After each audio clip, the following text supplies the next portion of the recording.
Bonjour Église, quelle joie de vous retrouver dans ce deuxième dimanche de l'année. Ça y est, ça commence déjà, 2022, c'est lancé. Et je ne sais pas dans quel état vous êtes pour 2022. Moi, personnellement, je suis extrêmement enthousiaste. Je crois que Dieu va faire de grandes choses cette année. Vous l'avez compris, je ne suis pas enthousiaste en regardant les infos, en regardant ce qui se passe autour de nous. On est totalement dans le flou et l'incertitude et 2022 sera peut-être humainement pire que 2021 ou 2020. Mais moi, je suis enthousiaste parce que chaque début d'année, c'est une occasion de se recentrer, de faire un point et surtout d'avancer par la foi et avec la vision de ce que Dieu peut faire cette année. C'est une occasion de se poser et d'avoir peut-être une nouvelle déclaration pour cette année. Quelle est ta déclaration là où tu es aujourd'hui pour 2022? En tant qu'enfant de Dieu, quelle est ta déclaration? J'aimerais t'en suggérer une confession pour cette année. C'est le titre de mon message, c'est « Je suis béni ». Je suis béni. C'est une réalité spirituelle, éternelle pour toi et pour moi en tant qu'enfant de Dieu. Est-ce que tu es béni? Est-ce que tu t'estimes béni? Est-ce que tu t'arrêtes pour compter les bénédictions dans ta vie? Vous savez, Dieu nous encourage à compter les bienfaits dans notre vie, sinon on les oublie facilement, on laisse les bonnes choses être englouties par tout ce qui peut aller de travers. Est-ce que tu es béni? Est-ce que tu as appris à compter les bienfaits de Dieu dans ta vie? Et vous savez, généralement, quand on parle de bénédiction, on commence avec l'évidence, ce qui est évident pour nous. On commence avec la famille, les amis, la santé, avoir un toit sur ma tête, le travail, et tout ça. Tout ça, c'est extrêmement bon et c'est bon d'être reconnaissant pour ça. Mais on commence par toutes ces bénédictions matérielles et physiques. C'est ce qui est évident, c'est ce qu'on touche, c'est ce qu'on ressent, c'est ce qu'on voit le plus souvent dans nos vies. Et ça, c'est une très bonne chose. Mais j'aimerais vous encourager aujourd'hui, Église, à commencer par ces choses-là, mais à ne pas vous arrêter là. Parce que vous savez, si on s'arrête uniquement aux bénédictions physiques et matérielles, alors le jour où c'est un peu plus compliqué, les saisons où c'est un peu plus dur, à ce moment-là, on peut facilement se prendre un pas de retrait, se dire « je ne suis plus béni, qu'est-ce que j'ai fait, qu'est-ce qui s'est passé, qu'est-ce que je n'ai pas fait » et moins apprécier toute la vie que Dieu nous donne. C'est un peu comme, moi je le vois un peu comme toutes les bénédictions matérielles, c'est un peu comme les fruits d'un arbre beaucoup plus grand, de l'arbre de la vie. Et dans une saison, s'il n'y a pas de fruits, ça ne veut pas dire que l'arbre n'est pas là, et ça ne veut pas dire qu'il n'y a pas le potentiel et la capacité pour produire à nouveau des fruits. C'est comme si chez moi, j'étais reconnaissant, je disais « Merci Seigneur, je suis béni » parce que quand je tourne mon robinet, il y a de l'eau chaude qui sort. Et puis si un jour, pour une raison ou pour une autre, parce que j'ai mal entretenu les tuyaux, ou parce que ça a été mal fait, ou parce que l'usure, ou parce que de la malveillance, peu importe, il n'y a plus d'eau qui sort. Est-ce que je me dis « Mais je suis plus béni du tout » Non, je suis béni parce que j'ai une chaudière qui fonctionne et qui produit de l'eau chaude. Et je me concentre là-dessus et je fais en sorte que cette eau chaude puisse arriver jusque là où j'en ai besoin. Donc aujourd'hui, apprenons à compter nos bénédictions, mais ne nous arrêtons pas aux bénédictions matérielles. Allons jusqu'aux bénédictions spirituelles éternelles, parce que celles-là sont la base de tout le reste. On va développer ensemble, vous allez vite comprendre, mais que ça soit ta confession cette année, je suis béni et je suis béni en Jésus-Christ. On va prendre tout de suite un verset dans Éphésiens chapitre 1, verset 3. « Béni soit le Dieu et Père de notre Seigneur Jésus-Christ, qui nous a bénis de toute bénédiction spirituelle dans les lieux célestes en Christ. » On va le relire encore. « Béni soit le Dieu et Père de notre Seigneur Jésus-Christ, qui t'a béni, qui m'a béni de toute bénédiction spirituelle dans les lieux célestes en Christ. » Vous avez remarqué? C'est au passé. C'est déjà fait. Dieu nous a déjà bénis en Christ de toute bénédiction spirituelle. Mais vous savez, spirituel, c'est pas seulement quelque chose qu'on ne peut pas voir. Spirituel, ce terme-là en grec, pneumatikos, c'est qui possède les propriétés et les caractéristiques de l'Esprit de Dieu, du Saint-Esprit. C'est-à-dire, c'est quelque chose qui trouve son origine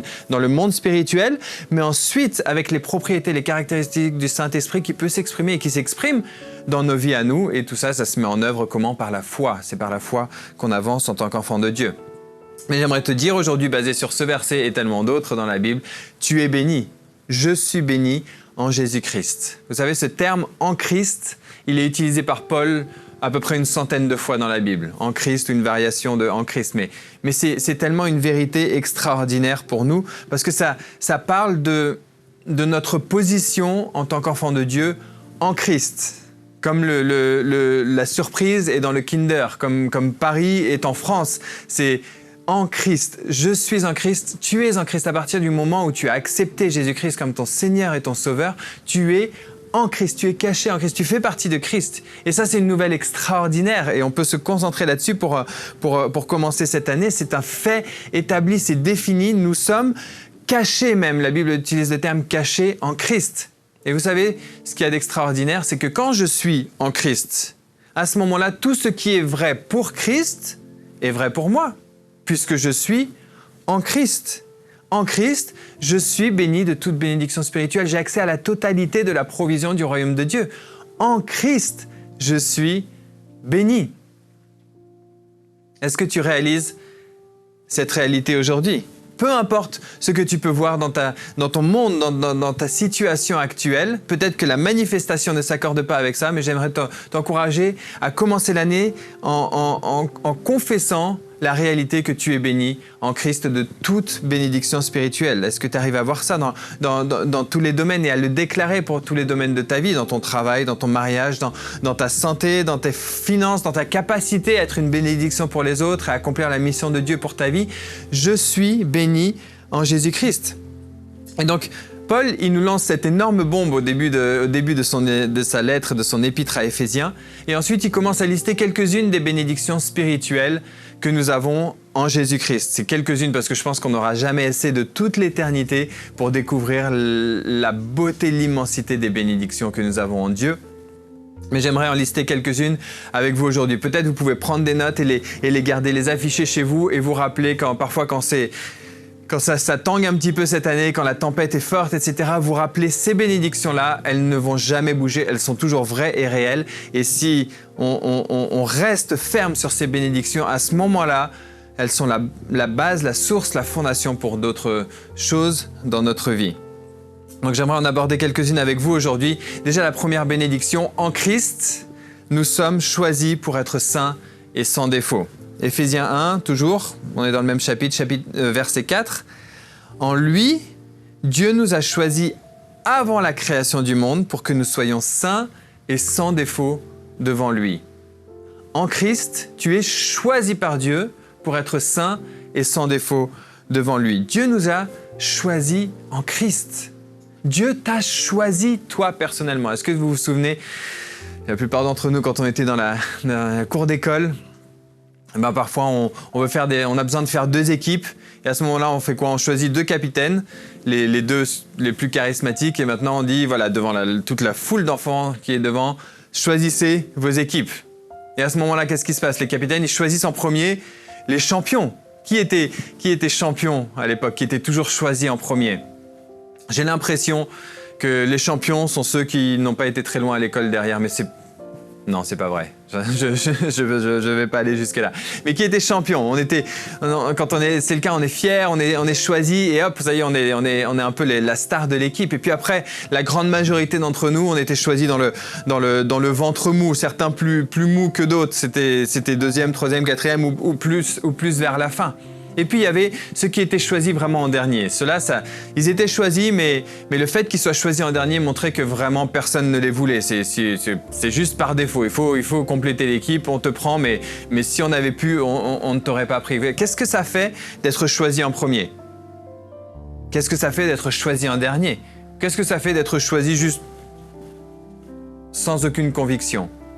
La réalité de ce qu'on voit aujourd'hui dans la Bible, c'est que Dieu nous a choisis en premier. Avant même la création du monde, avant même que le monde soit créé, Dieu savait que le monde allait partir en sucette, que les hommes allaient faire des mauvais choix. Et Jésus a toujours été le plan A. Dieu avait prévu en Christ de rassembler tous ceux qui l'appellent à lui et qui acceptent la vie éternelle. Dieu avait prévu, et avant même la création du monde, Dieu t'avait choisi toi.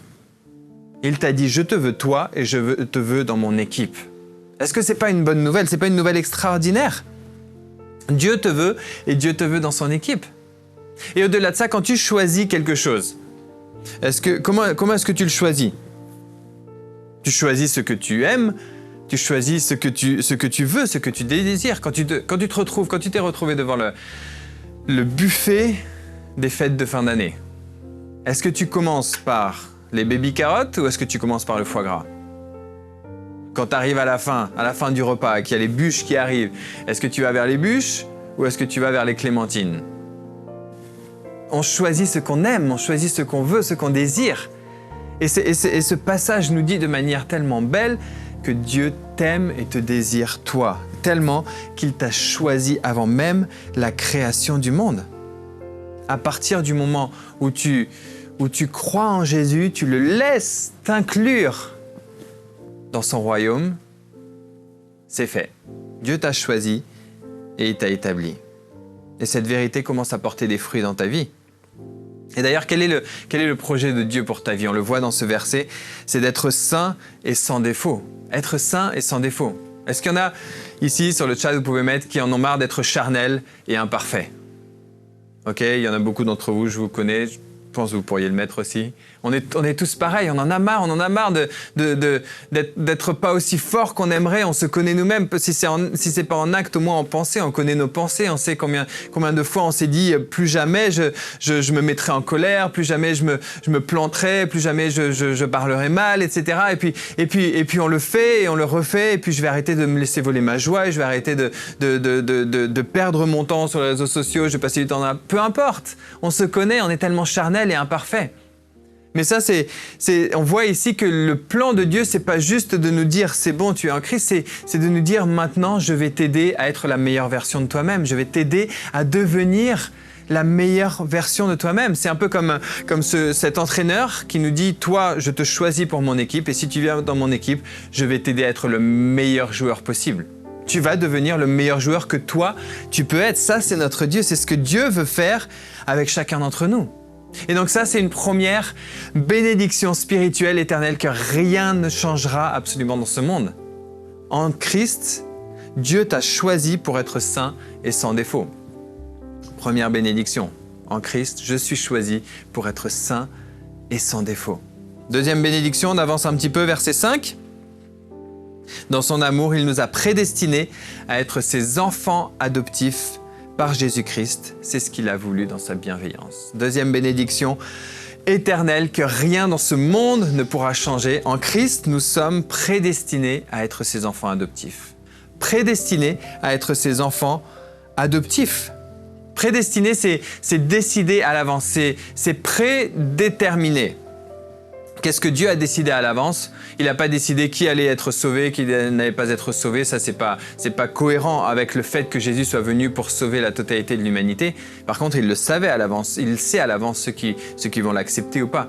Mais là, qu'est-ce qu'on voit? On voit que Dieu nous a prédestinés à quoi? À être ses enfants adoptifs. Dieu a des projets pour son peuple qu'il détermine à l'avance. Par exemple, on peut lire dans Romains 8, verset 29, « Ceux qu'il a connus d'avance, Dieu nous a connus d'avance, ceux qu'il a connus d'avance, il les a aussi prédestinés à devenir conformes à l'image de son Fils, afin que celui-ci, Jésus, soit le premier-né d'un grand nombre de frères. » Donc on voit là que l'objectif de Dieu pour nous, c'est d'être conforme à Jésus, c'est d'être l'image de Jésus. À l'image de Jésus, c'est d'être conforme à lui. Pas des clones, mais chacun avec notre unicité d'être conforme à son caractère, sa nature, sa beauté, la plénitude de qui il est. C'est un truc de fou. Dieu lui-même qui ferait le chemin, qui crée le chemin pour que nous soyons conformes à lui. Notre destinée, elle est fixée depuis longtemps par Dieu. Et nous aussi, on prédestine les choses. Nous aussi, on prédestine. Quand on achète une voiture, c'est pas pour la laisser dans le garage, c'est pour l'utiliser, pour rouler avec. Quand on achète Alors, il y a une coiffeuse. Il y a 10 ans de ça, je ne savais pas ce que c'était une coiffeuse. Et puis, je me suis marié. Et puis, ma femme m'a dit, j'aimerais bien une coiffeuse. J'ai regardé et j'ai découvert qu'une coiffeuse, c'était un meuble spécifique avec un miroir et des petits rangements, etc. où on s'assoit pour se coiffer, pour se maquiller, pour se préparer. Donc, j'ai acheté une coiffeuse à ma femme et je lui ai fait un beau cadeau. Elle était contente. Et cette coiffeuse-là, elle a été créée, prédestinée pour permettre aux femmes de se maquiller, de se préparer, de se coiffer.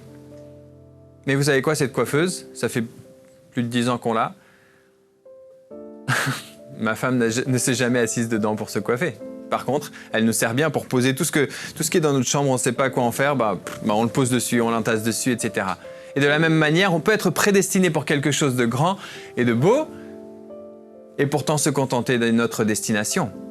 Mais la bonne nouvelle et la bénédiction que nous avons en Christ, c'est que Dieu nous a prédestinés à être ses enfants adoptifs et à être conformes à Jésus-Christ.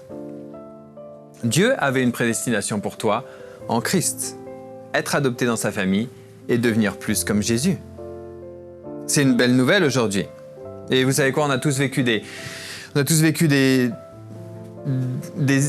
historiques différents avec nos familles, avec nos parents et tout ça, mais Dieu te dit, je te choisis, toi. Tu es mon enfant, tu es saint et sans défaut à mes yeux, je t'aime et j'ai une destinée pour toi et je t'ai adopté. Et vous savez quoi, on pourrait passer des heures rien qu'à développer cette réalité extraordinaire, je suis adopté dans la famille de Dieu. Adopté dans la famille de Dieu, ça veut dire que je porte son nom. C'est-à-dire, si on me touche, on touche à Dieu, puisque je suis un enfant de Dieu. Tu es un fils ou une fille de Dieu. Ça, il y a également la notion d'héritage. Je suis adopté dans la famille de Dieu, donc j'ai part à l'héritage de Christ. Je suis co-héritier avec Christ. Il y a également la notion de nature. J'ai l'ADN de Jésus-Christ. Peu importe tout l'ADN qui est en toi au niveau humain, la lignée terrestre, peu importe les problèmes de santé qu'il peut y avoir ou quoi que ce soit, tu sais quoi, maintenant, toi et moi, nous avons une nouvelle lignée génétique. On est directement nés de Dieu, du Saint-Esprit. Et cette lignée-là, elle est plus forte que n'importe quel autre défaut qu'il peut y avoir dans les lignées terrestres. Il y a tellement de choses qui sont contenues dans ce terme « adopté ». Mais toi et moi, et ça c'est une bénédiction sur laquelle on peut se reposer cette année, nous sommes adoptés dans la famille de Dieu à partir du moment où on croit en Jésus-Christ. On continue ? Franchement, sur ce premier chapitre d'Éphésiens, on pourrait y passer toute l'année, toute notre vie, on n'aurait pas fini de découvrir. Troisième bénédiction que Paul liste ici au verset 6, pour que nous célébrions la gloire de sa grâce dont il nous a comblés dans le bien-aimé. Donc troisième bénédiction, en Christ, Dieu nous a comblés de sa grâce. Vous savez quoi, quand je réalise que Dieu m'aime, il m'a choisi, il m'a adopté, à ce moment-là, je ne peux m'empêcher de célébrer la gloire de sa grâce, dont il m'a comblé en Jésus-Christ. Et si tu n'arrives pas aujourd'hui à célébrer, à ouvrir ta bouche pour célébrer la gloire de ton Dieu, peut-être tu as besoin de te concentrer, de méditer sur les vérités qu'on vient de partager ensemble. Tout ce que Dieu fait pour nous, c'est par grâce. C'est totalement immérité. C'est pas par nos propres œuvres, c'est pas parce qu'on est bon ou qu'on est moins mauvais que les autres. C'est pas parce qu'on est plus beau. Il y a aucune raison en nous-mêmes pour laquelle on mériterait la grâce. Tout ce que Dieu fait, c'est par grâce, c'est-à-dire c'est totalement dépendant de son amour pour nous. C'est d'ailleurs pour ça que nous sommes bénis. C'est d'ailleurs pour ça que nous pouvons dire cette année, je suis béni en Jésus-Christ. Parce que c'est entièrement dépendant de Dieu et pas de nous-mêmes. Et ça, c'est la plus grande bénédiction. C'est son amour qui est tellement plus grand que toutes nos erreurs et nos faiblesses et qu'il déverse abondamment sur nous. La grâce, c'est la faveur imméritée de Dieu. C'est les bontés de Dieu qui se renouvellent chaque matin et qui sont déversées sur nos vies. Et c'est des vraies bontés. C'est pas des bontés, t'es malade, tu perds ta famille, mais c'est que Dieu veut t'apprendre quelque chose et il y a un bien meilleur. Non, Dieu peut tirer le meilleur des situations les plus compliquées, mais les bontés de Dieu, c'est vraiment des bontés. C'est le meilleur pour toi et pour ta famille. Et comment est-ce que Dieu nous comble ? On peut voir au verset 8, « Dieu nous l'a accordé avec abondance en toute sagesse et intelligence. » Quand Dieu fait quelque chose, il le fait avec abondance, avec extravagance. Dieu, il ne donne pas au goutte à goutte, il n'est jamais radin. C'est pas comme si ce qu'il nous donnait, ça faisait que le ciel, il en manque maintenant. Il y a suffisamment dans la maison de notre Père. Il n'y a jamais de manque dans la maison de notre Père. Et quand Dieu nous comble, il le fait avec abondance. Donc ça, c'est troisième vérité. En Christ, je suis comblé de sa grâce avec abondance. Est-ce que c'est pas bon de se plonger dans la parole de Dieu, ces vérités éternelles qui nous révèlent que nous sommes bénis? Une autre bénédiction, on avance, verset 7. En lui, par son sang, nous sommes rachetés, pardonnés de nos fautes, conformément à la richesse de sa grâce. Et comme on vient de le lire, Dieu nous l'a accordé avec abondance en toute sagesse et intelligence. Quatrième bénédiction, en Christ, nous sommes rachetés et pardonnés. C'est merveilleux, une merveilleuse vérité. En Christ, par son sang, nous sommes rachetés, pardonnés. Vous savez, ce terme « racheté », c'est souvent utilisé en grec pour libérer quelqu'un avec un paiement d'une rançon, mais très souvent les esclaves. Libérer les esclaves. Vous savez, quand on est esclave, on est prisonnier. C'est-à-dire que quelqu'un d'autre nous dit ce qu'on doit faire, ce qu'on peut faire, ce qu'on doit dire ou pas dire. Quelqu'un d'autre a le contrôle sur notre vie. Et est-ce que c'est pas notre cas à tous? C'était notre cas à tous avant de rencontrer Christ. Mais quelle merveilleuse nouvelle que Dieu lui-même soit venu à notre rencontre pour nous dire « Je te rachète de l'esclavage, de la prison, du péché. » Jésus a payé par son sang. Et c'est ce que l'apôtre Pierre nous dit dans 1 Pierre 1, 18. Il nous dit « Vous le savez, en effet, ce n'est pas par des choses corruptibles comme l'argent ou l'or que vous avez été rachetés, de la manière de vivre dépourvue de sens que vous avez transmise vos ancêtres, mais par le sang précieux de Christ qui s'est sacrifié comme un agneau sans défaut et sans tache. » Ça, c'est une réalité pour chacun d'entre nous. Nous étions esclaves du péché et de cette vaine manière de vivre, cette manière de vivre qui n'avait aucun sens, cette manière de vivre où on peut être extrêmement occupé, accomplir plein de choses sur cette terre, mais n'avoir aucun but pour notre vie. On était totalement esclaves de ça, de cette course sans fin à construire des châteaux de sable qui au final vont partir avec la marée. On était esclaves de ça, mais Jésus nous a libérés, pas avec de l'argent, mais avec son propre sang. Et ça, c'est une bonne nouvelle. Une bonne nouvelle pour toi aujourd'hui. Tu es béni parce que tu n'as plus à être l'esclave du péché. Tu n'as plus à être limité par le péché, peu importe ce que c'est. Ça peut être la colère, ça peut être la pornographie, la convoitise, l'anxiété, l'addiction. Peu importe ce que c'est, tu n'as plus aujourd'hui à être esclave du péché parce que tu as été racheté et pardonné en Jésus-Christ. Je suis racheté et pardonné en Jésus-Christ. Je suis libéré. Et j'aimerais t'encourager peut-être dans ton temps personnel à prendre le chapitre 6 de l'Épître aux Romains. Romains chapitre 6, parce que Paul il passe tellement de temps pour essayer de nous faire comprendre cette réalité-là. Il nous dit, à une époque, nous étions tous esclaves du péché, esclaves de la prison du péché. C'est-à-dire, il n'y a rien qu'on pouvait faire pour nous sortir de cette prison-là.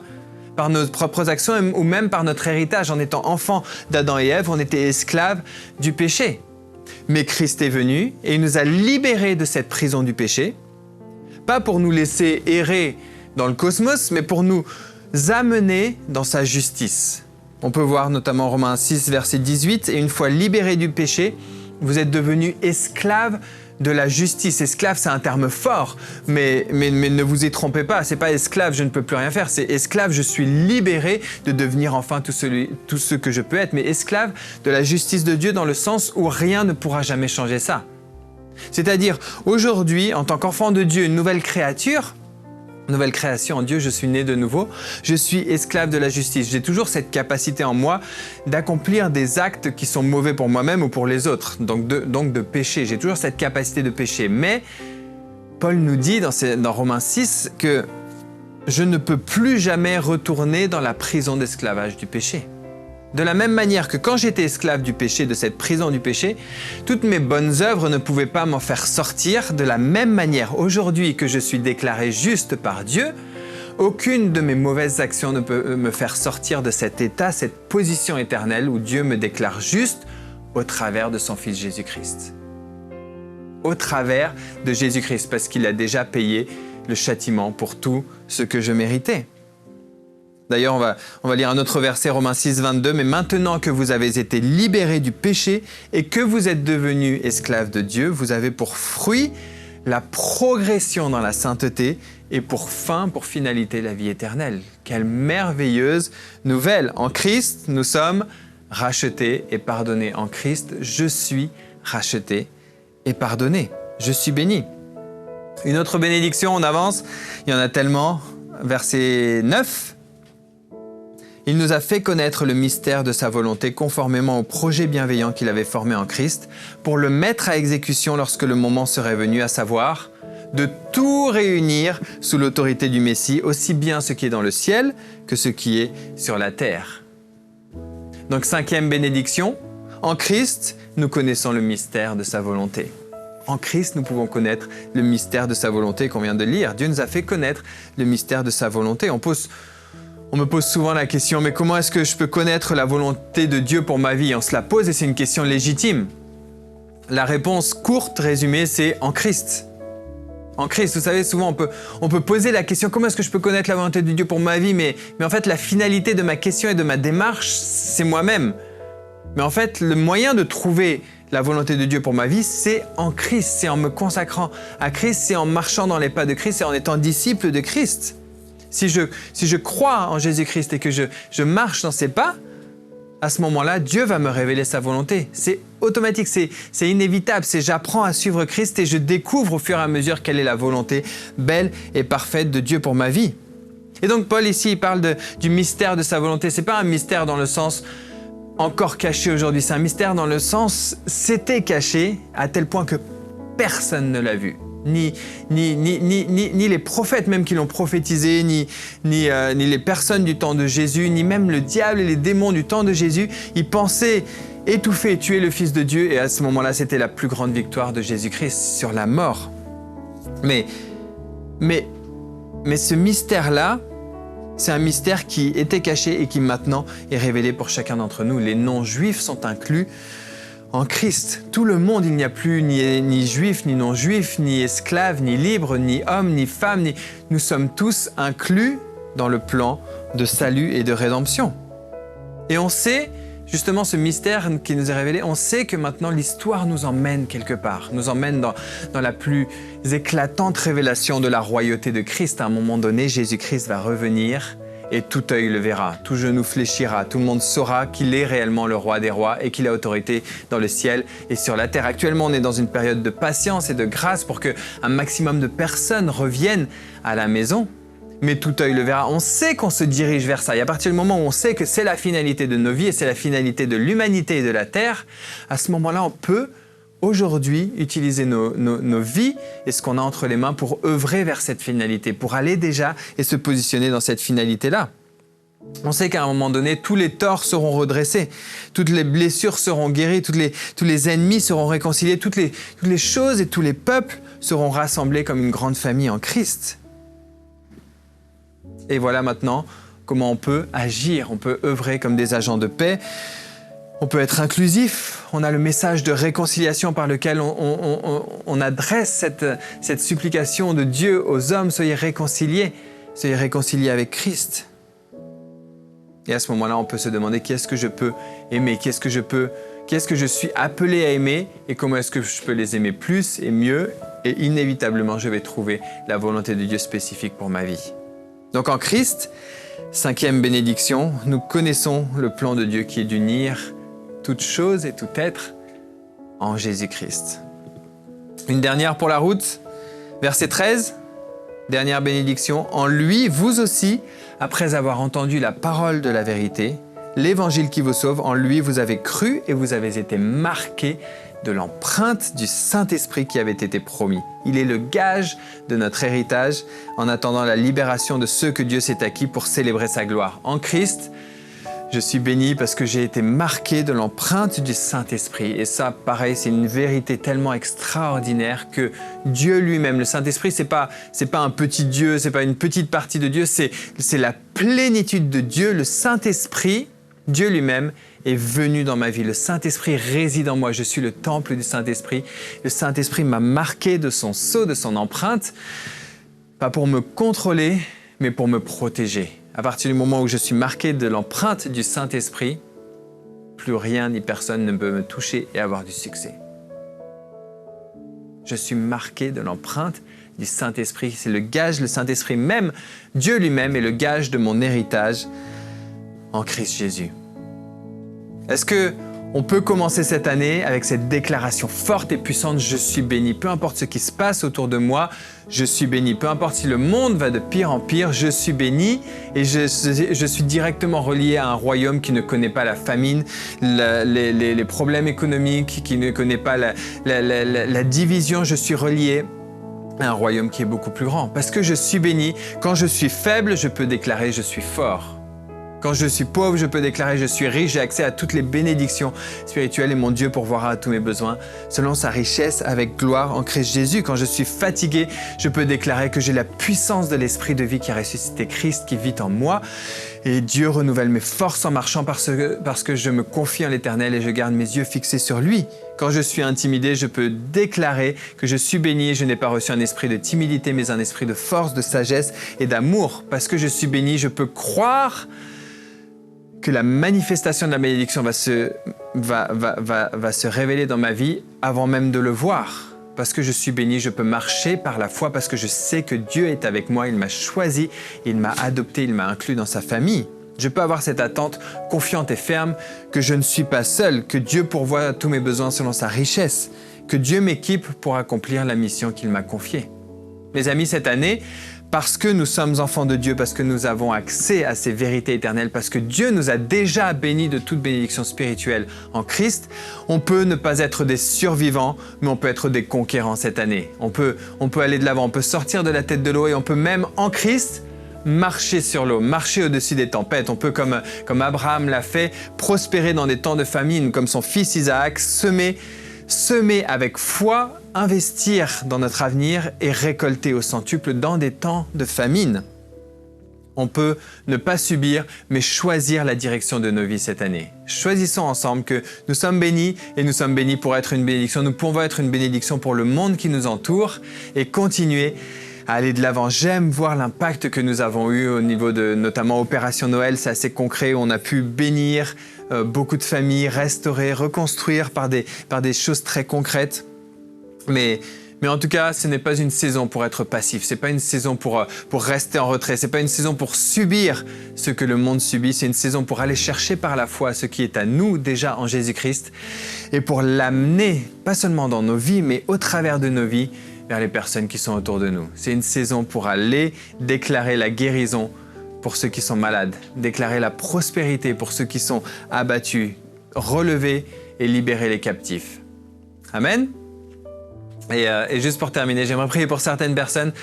Peut-être vous nous regardez aujourd'hui et vous avez entendu parler de tout ça, mais vous n'êtes pas encore en Christ. Vous n'avez pas encore fait la paix avec Dieu, vous n'avez pas encore accepté ce don gratuit de Dieu, ce cadeau extraordinaire qu'est la vie éternelle. Vous n'avez pas encore accepté que ce sacrifice que Jésus a fait soit valable pour vous. Vous savez quoi? Il l'est. Quand Jésus-Christ est mort sur la croix il y a 2000 ans, il est mort pour tous les péchés de l'humanité, les péchés de l'humanité tout entière et nous-mêmes qui vivons dans cette époque. Jésus est mort pour tes péchés, de manière à ce que tu n'aies pas à porter la conséquence de tes péchés, qui est la mort. Et il est ressuscité, 3 jours après, il est ressuscité pour que tu puisses vivre avec lui. Et donc juste pour terminer ce message, j'aimerais juste te laisser l'opportunité, là où tu es, de prendre la décision de l'accepter comme ton Seigneur et ton Sauveur. C'est la meilleure décision que tu puisses prendre dans toute une vie. Juste de dire, effectivement, j'ai besoin d'un Sauveur, Jésus-Christ, sois mon Sauveur. Viens faire ce que moi-même je ne peux pas faire, viens me changer, me transformer et m'emmener dans toutes ces bénédictions. Et donc, si c'est ton cas, là où tu es, j'aimerais te conduire dans une prière pour t'aider à exprimer ces choses-là et juste commencer ce nouveau départ avec Dieu. Si c'est le cas, tu peux répéter après moi. Seigneur Jésus, je reconnais aujourd'hui que j'ai besoin de toi. J'ai besoin d'un Sauveur. Tu es le seul capable de me sauver. Sois mon Sauveur et mon Seigneur. Viens me laver, me purifier, me transformer. Viens me combler de ton amour et de ta grâce. Adopte-moi dans ta famille. Je t'aime et je veux te suivre tous les jours de ma vie. Amen.